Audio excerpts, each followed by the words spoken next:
नमस्कार दोस्तों। न्यूटन ने हमको ग्रेविटी से इंट्रोड्यूस कराया और उन्होंने बताया कि तो मासिव ऑब्जेक्ट एक दूसरे को अट्रैक्ट करते हैं, फिर चाहे वे कितना भी दूर हो। For example, it is said कि earth is being attracted by the gravitational force of sun, जिसकी वजह से वो उसके चारों तरफ चक्कर काट रही है। लेकिन दोस्तों, उन्होंने ये नहीं समझाया कि ये जो अट्रैक्शन का फोर्स है, ये इतना दूरी तक ट्रेवल कैसे करता है। आखिरकार उनके बीच में, अर्थ और सन के बीच में कितना डिस्टेंस है, तो ये फोर्स कैरी कैसे हो रहा है, कैसे ये ट्रांसमिट हो रहा है। दोस्तों, ये गुत्थी सुलझाई आइंस्टाइन ने। उन्होंने जब जनरल थ्योरी ऑफ रिलेटिविटी दी तो उन्होंने हमें समझाया कि एक्चुअल में जो आपको खाली दिख रहा है, कुछ खाली नहीं है। It is actually space time fabric. और जैसे किसी फैब्रिक में आप कोई मासिव ऑब्जेक्ट डालेंगे तो स्पेस टाइम फैब्रिक बेंड हो जाएगा, और ये बेंड हो जाएगा तो एक कर्वेचर आता है, और इस कर्वेचर की वजह से चीजें मूव करना शुरू होती हैं, जिसको हम ग्रेविटेशनल फोर्स कहते हैं। फॉर एग्जांपल, आप देख सकते हैं कि स्पेस टाइम फैब्रिक में जो अर्थ काफी मासिव प्लेनेट है, इसने जो कर्वेचर क्रिएट किया, जो डेंट क्रिएट करा है, इसकी वजह से मून फ्लाइड होना स्टार्ट हो जाएगा, उसके चारों तरफ घूमना स्टार्ट हो जाता है। तो basically gravity is nothing but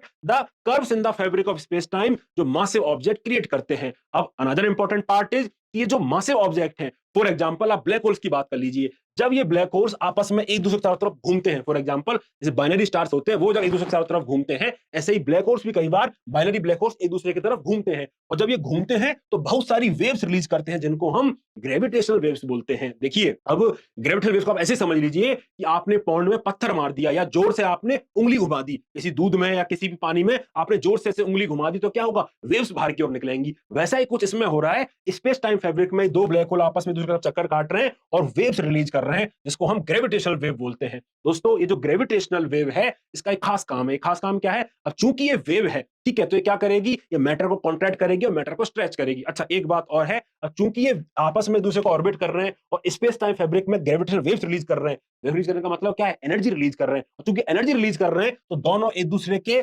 पास आते आते चले जाएंगे। इनकी भी एनर्जी कम होती हुई चली जाएगी, एनर्जी रिलीज कर रहे हैं, और जैसे जैसे पास आते चले जाएंगे तो अल्टीमेटली ये कोलाइड कर जाएंगे। ठीक है, तो ऐसा ही दोस्तों हमारे साइंटिस्ट ने अब से 8 से 9 साल पहले अध्ययन किया। उन्होंने पाया ऐसा ही ग्रेविटेशनल वेव्स उन्होंने LIGO में ऑब्जर्व किया। फॉर एग्जांपल, आपने जैसा कि मैंने आपको बताया था, जब ग्रेविटेशनल वेव्स ट्रेवल करती है तो भी मैटर को स्क्वीज करेगी और स्ट्रेच करेगी। ठीक है, अपने इस पैटर्न के हिसाब से वो स्क्वीज करेगी और स्ट्रेच करेगी। तो इसी स्क्वीजिंग और स्ट्रेचिंग को मेजर करने के लिए साइंटिस्ट ने एक LIGO इन्फॉर्मेटरी लगा रखा है। ठीक है, जो ग्रेविटेशनल वेव्स की ऑब्जर्वेटरी है, इसमें बेसिकली खास बात यह है कि इसमें परपेंडिकुलर डायरेक्शन में 4-4 किलोमीटर की लंबी लंबी टनल्स हैं, जिनकी लेंथ हमको पता है कि भैया ये वाली इनकी लेंथ है। और इस लेंथ में अगर छोटा मोटा भी चेंज होता है, क्योंकि ग्रेविटेशनल वेव्स इनको स्ट्रेच भी करेगी और इसको कंप्रेस भी करेगी, सिमिलरली कंप्रेस भी करेगी और स्ट्रेच भी करेगी। तो लेजर की वजह से हमको पता है कि वो लाइट वापस आके कितना देर में आएगी।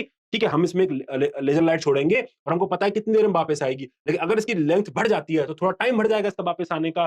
तो इन मेजरमेंट्स हमको पता चलेगा कि ग्रेविटेशनल वेव्स डिटेक्ट हुई कि नहीं हुई। तो वैसा ही डिटेक्शन हमारे साइंटिस्ट ने अब से लगभग 8 से 9 साल पहले किया था, जिसको हम ग्रेविटेशनल वेव्स के नाम से जानते हैं। अनदर इंपॉर्टेंट फिनोमेनन इज, दोस्तों, जैसे आइंस्टाइन ने बताया, जो मासिव ऑब्जेक्ट होते हैं वो लाइट से इंटरेक्ट करता है, तो वो कई बार लाइट को बेंड भी कर सकता है। जैसा कि आप ब्लैक होल को देखिए, ब्लैक होल्स और गैलेक्सी को देखिए, ये अपने आप में काफी ज्यादा मास में लिए हुए हैं। तो अगर कोई अर्थ से ऑब्जर्व कर रहा है बाहर स्पेस में, तो जैसे लेंस आपने देखे होंगे ना कि लेंस लाइट को बेंड कर देते हैं, वैसे ही मासिव ब्लैक होल और गैलेक्सी लाइट्स को बेंड कर देंगे। आप देखिए कि कोई भी डिस्टेंट गैलेक्सी वैसे तो सीधा सीधा हम नहीं देख पाते उतना आसानी से, क्योंकि बीच में इतनी ज्यादा ब्लैक होल और गैलेक्सी है। लेकिन चूंकि जो आने वाली लाइट है वो बेंड हो जा रही है और यहाँ कन्वर्ज हो रही है, उसकी वजह से हम इस डिस्टेंट गैलेक्सी को देख पा रहे हैं, इस डिस्टेंस गैलेक्सी को देख पा रहे हैं, इसीलिए देख पा रहे हैं क्योंकि लाइट बेंड हो रही है। तो बेसिकली ये जो पूरा सेटअप है, it is acting as the lens. जैसे एक लेंस, कॉन्वेक्स लेंस जैसे लाइट को मर्ज करता है, ये वैसे एक्ट कर रहा है। तो दोस्तों, इसको बोलते हैं ग्रेविटेशनल लेंसिंग।